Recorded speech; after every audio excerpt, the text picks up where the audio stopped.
Good day, I'm Stephen McHugh, and this is your JIS News for Thursday, December 15. Retailers have been given until December 31 to stop selling sugar without approved labeled packaging. Minister of Industry, Commerce, Agriculture and Fisheries Carl Samuda says the Bureau of Standards has been charged with ensuring that the pre-existing standard is adhered to. I am determined to go to the root of this problem where the allegation that manufacturers are importing as raw materials sugar and passing it through to the consumers through supermarkets, thereby avoiding the appropriate tax that should be paid on it. Minister Samuda says the labels should list all ingredients in the product. Labels should also show proof that the manufacturers have complied with the agreed standard of 0.5% moisture content in the sugar.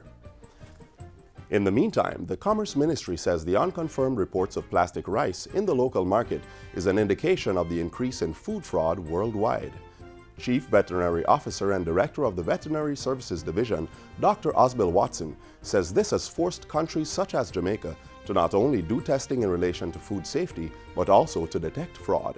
We will have to now allocate more resources in relation to stepping up the monitoring for these potential fraudulent items turning up at our ports. We have our officers at the ports of entry that verify as much as is possible that the products that are being imported comply with our local laws and meet the requirements for food safety. Dr. Watson says the country's traceability system is one measure that will allow for the detection of the source of fraud food entering the country. We as regulators ensure that we know where your food originates. So there's the farm to fork aspect of how we regulate. And as you go along, the consumer will be asked to purchase from sources that are approved by the health department and monitored by the regulators. Dr. Watson was speaking at Monday's press conference on reported fake rice being sold in the local market. Government's commitment to financial inclusion has been strengthened with the Senate's approval of the Banking Services Deposit-Taking Institutions Agent Banking Regulations of 2016. The regulations provide a framework for some banking transactions to be conducted by authorized third parties. They include deposits and withdrawals, payment of bills and loan repayments, electronic transfer of funds, and account balance inquiries. These transactions will now be available at supermarkets, gas stations, hardware stores, money transfer and remittance operations, as well as lottery outlets. This widening of the channels of delivery of banking services to include non-bank agents creates an increased risk to the financial services sector, which has to be met with adequate regulations of this area. As such, the agent banking regulations seek to prescribe the application process, eligibility requirements, responsibilities, obligations, and other applicable considerations that will be applicable to agent banking operations.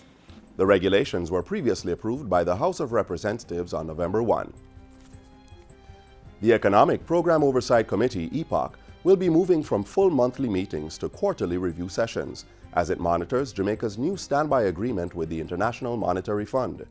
EPOC's new co-chair Keith Duncan made the disclosure at his first briefing on Tuesday. We will have a monthly financial subcommittee or /technical committee meeting to review and analyze numbers.